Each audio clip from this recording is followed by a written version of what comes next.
Hello दोस्तों, मैं मनोज कुमार आप सभी लोगों का स्वागत करता हूं आपके अपने channel study IQ IAS Hindi पर। दोस्तों, आज का एक बहुत महत्वपूर्ण विषय है, क्या है यूपीएससी में पेरियार का विवाद। आप सामने इन सज्जन को देख रहे होंगे, बहुत बड़े विद्वान, बहुत बड़े समाज सुधारक, दक्षिण भारत में बहुत ही ज़्यादा पूजनीय माने जाने वाले ये सज्जन हैं पेरियार ईवी रामास्वामी। और इनका पूरा नाम जो लिया जाता है वो है पेरियार ईवी रामास्वामी नायकर, जैसा कि हम लोगों ने ऐतिहासिक किताबों में पढ़ा भी है। लेकिन अभी हाल ही में इनको लेकर के अच्छा खासा विवाद खड़ा हुआ और दक्षिण भारत के राज्यों में इनको लेकर के यूपीएससी से संबंधित कुछ चीजें खड़ी हुई, जिसकी वजह से इनका नाम फिर से चर्चित हो गया। इनका नाम चर्चित नहीं हुआ, ये चर्चा में फिर से आ गए। तो उसी को हम आज समझने की कोशिश करते हैं कि आखिर यूपीएससी से जुड़ा हुआ पेरियार का विवाद क्या है। वो पेरियार जिन्होंने दक्षिण भारत में समाज सुधार आंदोलन, निम्न जाति के उत्थान के लिए किए गए आंदोलन, आत्मसम्मान आंदोलन जैसी चीजों को, सेल्फ रेस्पेक्ट मूवमेंट जैसे बड़े आंदोलन को, वैकोम सत्याग्रह जैसे बड़े मूवमेंट को इन्होंने लीड किया, जस्टिस पार्टी जैसी चीजों से जो जुड़े रहे, सोचिएगा। और कई महत्वपूर्ण पार्टी के हिस्से भी रहे और अपनी पार्टी भी बनाई उन्होंने। तो कई सारी ऐसी चीजें हैं, बहुत बड़ा योगदान है दक्षिण भारत के क्षेत्र में।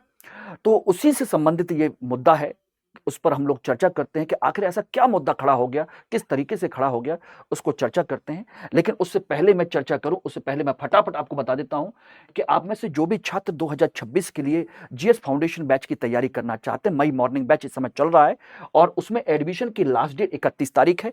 और अभी अगर आप ज्वाइन करते हैं हमारे साथ में जीएस का फाउंडेशन बैच P2I, तो उसमें अर्ली स्टार्ट ऑफर के तहत आप लोगों को 31 तारीख तक आपको अच्छा खासा डिस्काउंट मिल जाएगा एम के लाइव कोड के माध्यम से। ये बैच मात्र 31,499 रुपए में, जिसके 70,000 75,000 के आसपास फीस है, वो डिस्काउंट होकर के आपको इतना पड़ जा रहा है। तो आप जल्दी से इस बैच को ज्वाइन करिए और अपनी जर्नी 2026 के लिए शुरू कीजिए। चलिए हम बात करते हैं कि आखिर हाल ही में इनके चर्चा में रहने का कारण क्या है, ठीक है ना। तो उस पर हम चर्चा करते हैं और उसके बारे में जानने की कोशिश भी करेंगे कि इन्होंने क्या क्या किया, क्या नहीं किया। इनके चर्चा में रहने का कारण है दोस्तों, अगर आपने देखा होगा तो यूपीएससी में एक क्वेश्चन पूछा गया है, यूपीएससी में पूछा गया प्रश्न, ठीक है ना। और प्रश्न ये था कि आत्मसम्मान आंदोलन जो कि सामाजिक उत्थान के लिए चलाया गया था, उसकी शुरुआत किसने की थी। यानी कि सेल्फ रेस्पेक्ट मूवमेंट, आत्म सम्मान आंदोलन किसने शुरू किया, किसने शुरू किया। उसमें कई सारे ऑप्शन भी थे, A B C D, और एक ऑप्शन था आपका पेरियार वी रामास्वामी नायकर का, नायकर, ठीक है ना। ये इनका नाम था। ऐतिहासिक किताबों में आपने ये नाम सुना भी होगा, पढ़ा भी होगा, लगभग सभी पढ़ते ही हैं। फिर कहोगे कि इसमें विवाद क्या खड़ा हो गया। विवाद खड़ा हुआ इस चीज को लेकर के, नायकर, ठीक है ना। नायकर को लेकर के विवाद खड़ा हुआ। कुछ लोग सोच रहे हैं कि शायद पेरियार के नाम से हुआ। पेरियार नहीं के नाम से नहीं, बल्कि पेरियार तो उनके लिए दी गई एक तरीके से उपाधि है, जिसका मतलब होता है एक महान व्यक्ति के तौर पर इसको देखा जाता है, ठीक है ना। इसलिए कहते हैं जब कोई महान व्यक्ति होता है उसके नाम के आगे पेरियार लगा दिया जाता है। नायकर को लेकर के विवाद हुआ। नायकर बेसिकली इनकी एक जाति है जिससे ये बिलोंग करते हैं, से जुड़े थे, उसको लेकर के विवाद है। अब कहोगे कि विवाद क्या है, तो भाई जाति तो सब लगाते ही हैं, सभी लोग लगाते हैं। उत्तर भारत में देखेंगे कोई शर्मा लगाता है, कोई मिश्रा लगाता है, कोई कुशवाहा लगाता है, कोई सिंह लगाता है, कोई सोलंकी लगाता है, कोई गुप्ता लगाता है, कोई कुछ लगाता है, सब लगाते हैं। अपने अपने वर्ण, अपने अपने वंश और उससे जुड़ी हुई चीजों को लगाते हैं, ये भी है। लेकिन नहीं दोस्तों, एक्चुअली में इसमें दो लोग हैं जिनके नाम की चर्चा है। एक है आपके विदुथलम कसगम के, द्रविड़ विदुथलम कसगम, एक पार्टी है द्रविड़ विदुथलम थलम कडगम या कसगम भी कहते हैं उसको। उनके जो महासचिव हैं विदुथलाई राजेंद्रन, इनके महासचिव विदुथलाई राजेंद्रन, एक तो इन्होंने इसको लेकर के आपत्ति जताई है और यूपीएससी के खिलाफ इन्होंने बात उठाई, इन्होंने आपत्ति जताई। बोले किस बात की आपत्ति जताई? इस बात की आपत्ति जताई कि भाई पेरियार ईवी रामास्वामी नायकर यानी कि पेरियार शुरू से ही, जब से उन्होंने अपना आंदोलन चलाया, अपनी सारी चीजें की, तब से ही जाति व्यवस्था के विरोधी थे। और उन्होंने, नायकर जो हैं ये जाति व्यवस्था विरोधी थे, ठीक है ना। और 1929 में इन्होंने अपनी जाति का त्याग कर दिया था, जाति को त्याग दिया था, को त्यागा। जब उन्होंने जाति व्यवस्था का विरोध किया और अपनी जाति को ही पूरी तरह से त्याग दिया, तो फिर इस जाति का लिखने की जरूरत क्या है? क्यों आप लिख करके ये जताना चाहते हैं कि वो जाति के समर्थक थे? ये उन्होंने मना किया। दूसरा, एक पूर्व आईएएस अधिकारी हैं और कांग्रेस के सांसद हैं शशिकांत सेंथिल, उन्होंने भी इसको ये माना कि कहीं ना कहीं जानबूझ करके हिंदी को थोपने का प्रयास तो नहीं है। और इसी वजह से दक्षिण में बहुत सारे छात्र इसके विरुद्ध उन्होंने असंतोष उत्पन्न किया है, अपना असंतोष जाहिर किया है यूपीएससी के खिलाफ कि इस तरह का प्रश्न क्यों और किस तरीके से। एक तरीके से देखा जाए तो आप उनके जो द्वारा किए गए सभी प्रयास थे जाति व्यवस्था के विरोध में, उसको आप जीरो कर देना चाहते हैं, शून्य कर देना चाहते हैं। ये इनका विवाद है जिसको लेकर के बात चली थी कि भाई वो जाति व्यवस्था विरोधी रहे, सारी चीजें रहीं, तो फिर आप ये कैसे कह सकते हैं, किस तरीके से कर सकते हैं? तो ये था एक कंसेप्ट। अब बात आती है कि आखिर ये थे कौन, क्या नहीं थे, किस तरीके से थे। क्योंकि एक चीज ध्यान रखिएगा, पेरियार दक्षिण भारत के वो व्यक्ति हैं जिन्होंने जाति व्यवस्था के विरोध में और ब्राह्मणवादी व्यवस्था के विरोध में पूरा का पूरा एक आंदोलन चलाया था और अपना नायकर जो उपाधि है, जो जाति है, उसका उन्होंने त्याग कर दिया था। और वो कहते थे कि मुझे केवल ईवी रामास्वामी कहिए, बस। इसी को लेकर के सभी लोग वहां पर ईवी रामास्वामी पेरियार के नाम से उनको जानते हैं। और नायकर जब शब्द जोड़ा गया तो विवाद खड़ा हो गया। और विवाद क्या खड़ा हो गया, बल्कि विवाद मत कहिए, बल्कि लोगों ने अपना, कहा जाए तो जो असंतोष है, सारी चीजें हैं, उसको उन्होंने जाहिर किया है एक तरीके से। और यूपीएससी में इस बात के खिलाफ आपत्ति दाखिल भी की है। बात आती है कि पेरियार ईवी रामास्वामी नायकर, क्योंकि मैंने भी लिख दिया है इसलिए इसको अब यहां पर इसको ना लिखें तो ज्यादा बेहतर है, ठीक है ना, ना लिखें तो ज्यादा बेहतर है, क्योंकि मैंने तो केवल समझाने के लिए इसको लिखा है, ध्यान रखिएगा। बाकी वो इतना ही इस्तेमाल किया जाना चाहिए। बेसिकली देखा जाए तो पेरियार ईवी रामास्वामी नायकर ये वैश्य जाति से संबंधित थे। इनका पूरा नाम है इरोड वेंकटप्पा रामासामी, यानी कि इनका पूरा नाम क्या है, इरोड वेंकटप्पा रामासामी। रामासामी या रामास्वामी एक ही बात है, ये इनका नाम है। ईबी रामास्वामी कहलाते हैं। इनका जन्म 1879 में हुआ था, 1879 में इनका जन्म हुआ था। कहां पर, इरोड में ही, एरोड इनका जन्म हुआ था, उस क्षेत्र में, तमिलनाडु में। और इनकी जो मृत्यु हुई वो हुई आपकी 1973 में लगभग, ठीक है ना, 24 दिसंबर 1973। ये बेसिकली वैश्य परिवार से आते थे। इनके पिता बहुत बड़े अच्छे खासे बिजनेसमैन थे, नायकर कम्युनिटी से जुड़े हुए थे। इनके पिता का नाम था वेंकटप्पा नायकर, ठीक है ना। अपने पिता के बिजनेस से ये काफी लंबे समय तक जुड़े रहे, व्यापार में इन्होंने काफी मदद भी की, सारी चीजें की, लेकिन उनको वो सारी चीजें समझ में नहीं आई। बाद में एक बार ये काशी गए थे, ये जो है लगभग 1904 के आसपास में इन्होंने काशी की यात्रा की। काशी की यात्रा की, बनारस की, और वहां पर इनका भेदभाव पूर्ण रवैया इनको देखने को मिला। काशी यात्रा के दौरान ब्राह्मणों ने इनके साथ भेदभाव किया और तभी से ये ब्राह्मणवाद के खिलाफ खड़े हो गए।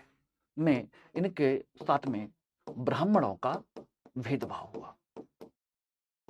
तो कहां से इनको प्रेरणा मिली, तो वो आप समझ गए होंगे, 1904 से सारी चीजें। और उन्होंने ये समझ लिया कि ये जो ब्राह्मणों का भेदभाव है, ब्राह्मणवाद के खिलाफ है। आखिर ये भेदभाव की परंपरा आई कहां से? बोले कि भेदभाव की परंपरा हमारे धर्म ग्रंथों से आई है। उन्होंने ही जाति व्यवस्था सारी चीजों को बनाया है। इसी वजह से ब्राह्मणवादी जो ग्रंथ हैं उनके विरोध में भी खड़े हो गए। इनके दिमाग में वो सारी चीजें आ गई कि यह जाति व्यवस्था आपके ग्रंथों की देन है। इसलिए उन्होंने ग्रंथों के खिलाफ भी जाना शुरू कर दिया। और 1929 में इन्होंने अपनी जाति को तो त्याग दिया ही, तो कहलाते थे कि मुझे किसी जाति के नाम से नहीं बल्कि मानववादी के नाम से पहचाना जाए। ठीक है ना? बोले किसी भी जाति प्रमाण पत्र की जरूरत नहीं है, किसी पारंपरिक पहचान की जरूरत नहीं है, हम मानववादी कहलाएंगे, ह्यूमैनिटेरियंस, ह्यूमनिस्ट जिसे हम कह सकते हैं। ठीक है ना? यानी कि वो नहीं चाहते थे इस तरह की कोई चीज हो। इसी बीच में काफी लंबे समय तक 1920 से लेकर के 1925 तक, ये 1920 से लेकर के 24-25 तक ये कांग्रेस से भी जुड़े रहे, कांग्रेस में शामिल हुए। और एक बार दिल्ली में कांग्रेस में सामूहिक भोज हो रहा था और उस सामूहिक भोज में इनको एक किनारे बिठा दिया गया। वहां पर भी इनके साथ हुआ। ठीक है ना? 24-25 तक हम कह सकते हैं। तो उनके साथ भेदभाव हुआ और भेदभाव होने के बाद में तब इनको समझ में आया कि हम कितना भी कुछ भी कर लें, ये भेदभाव यहां पर भी है। सोचिए, राजनीतिक स्तर पर भी भेदभाव है। तब इन्होंने फिर कांग्रेस छोड़ी, भेदभाव के कारण कांग्रेस छोड़ दी। और इनको सोचिए कि समझाने की कोशिश की गई कि भाई ये तो चलता है, समाज में होता है, के कारण इसे छोड़ा और आकर के इन्होंने अपने आत्मसम्मान के लिए कोशिश करना शुरू किया। ठीक है ना? काफी अच्छी तरीके से बोले कि अब मुझे राजनीति नहीं, मुझे समाज कल्याण का काम करना है। ठीक है ना? और फिर उन्होंने 1925 में आत्मसम्मान आंदोलन शुरू किया। सम्मान आंदोलन, सेल्फ रेस्पेक्ट मूवमेंट। इन्होंने आत्मसम्मान आंदोलन शुरू किया, जिसका उद्देश्य क्या था? ब्राह्मणवाद का विरोध करना, वर्ण व्यवस्था का विरोध करना, जाति व्यवस्था का विरोध करना और दलित, पिछड़े और महिलाओं का उत्थान करना। ठीक है ना? और ये ब्राह्मणवादी व्यवस्था के जो प्रतीक चिन्ह हैं, उनकी परंपराएं हैं, जैसे विवाह, बोले खत्म करिए, ब्राह्मणवाद के परंपरा के अनुसार हम विवाह नहीं करेंगे, किसी ब्राह्मण को नहीं बुलाएंगे, ना हम कोई श्राद्ध करेंगे, ना हम कोई यज्ञ करेंगे। यानी कि इस तरह की चीजें हम करना बंद कर देंगे और इनमें से किसी भी कार्य में हम ब्राह्मणों को नहीं बुलाएंगे। ठीक है ना? बोले क्या करेंगे? हम अपने आत्मसम्मान विवाह करेंगे। ठीक है ना? अपने आप, अपने तरीके से। ठीक है ना? यानी कि मूर्ति पूजा का विरोध भी करेंगे। ये सब उन्हीं की देन है, ये सब हटाओ। और महिला सशक्तिकरण पर उन्होंने जोर दिया। इस तरीके से आत्मसम्मान आंदोलन की परंपरा शुरू हुई और 1929 में उन्होंने अपनी जाति का त्याग कर दिया। बोले कि आज के बाद मुझे नायकर ना कहा जाए, मुझे केवल ईवी रामास्वामी कहा जाए, सिर्फ, और कुछ नहीं चाहिए। ठीक है ना? और बाकी अपना चलाते रहे। बीच में ये बैकोम सत्याग्रह, दक्षिण भारत का एक और सत्याग्रह है जो आपके इसी तरह के जाति व्यवस्था के लिए आंदोलन चलाया गया, उससे भी जुड़े रहे। ठीक है ना? साथ के साथ जस्टिस पार्टी का आंदोलन चला रही थी, उससे भी जुड़े रहे काफी लंबे समय तक। ये सारी चीजें रही और बाद में जाकर के उन्होंने 1944 में, 1944 में अपनी एक पार्टी बनाई, द्रविड़ कसगम। द्रविड़ कसगम या कसगम भी कह सकते हैं, कसगम। ये उन्होंने अपनी पार्टी बनाई, एक राजनीतिक पार्टी के तौर पर इसको बनाया, डीके कह सकते हैं। ठीक है ना? इसी पार्टी को इनका एक तरीके से देखा जाए तो इनका उद्देश्य था कि गैर राजनीतिक दल के रूप में इसको शुरू किया जाए। जिसका उद्देश्य है उत्तर भारतीय संस्कृति, उत्तर भारतीय ब्रह्मांडवादी व्यवस्था का विरोध किया जाए, आर्य संस्कृति का विरोध किया जाए, ठीक है ना। और इन्होंने नारा दिया कि ब्राह्मणों भारत छोड़ो। और तो और उन्होंने अलग से सेपरेट द्रविड़ राज्य की मांग की, एक अलग राष्ट्र की भी मांग की उन्होंने। अब कह सकते हो कि ये तो एक तरीके से राष्ट्रवाद के विरोधी हैं, तो कुछ लोग इनको राष्ट्रवाद विरोधी भी कहते हैं, लेकिन इनको सिर्फ और सिर्फ अपने जाति, अपने धर्म, अपने सामाजिक उत्थान से संबंध है, क्योंकि भाई जिसने जो झेला होगा वो वही काम करेगा, यह आप अच्छे से समझ सकते हैं, ठीक है ना। तो इस तरीके से सारी चीजें हुई और ये सारी चीजें बाद में यही जो पार्टी है डी के आगे जाकर के अलग अलग लोग जुड़ते चले गए और यही बन गई आगे जाकर के दो पार्टी, डीएमके और एआईडीएमके। यही इसी के दो पार्ट बने आगे जाकर के, जो तमिलनाडु की दो मुख्य पार्टियां हैं।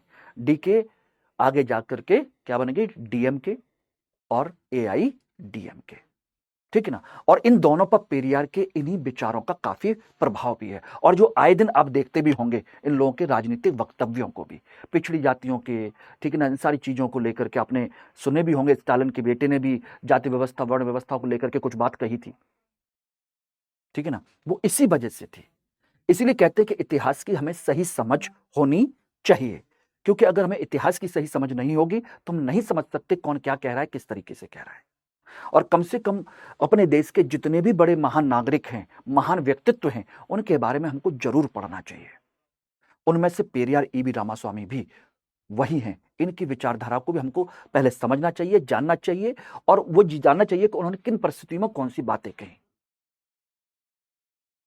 ठीक है ना। तो ये है एक कंसेप्ट। बाकी इनके पढ़ने के बारे में पढ़ने के लिए, डिस्कस करने के लिए बहुत लंबा हमें सेशन लेना पड़ेगा, और उसकी उतनी हाल फिलहाल जरूरत नहीं है।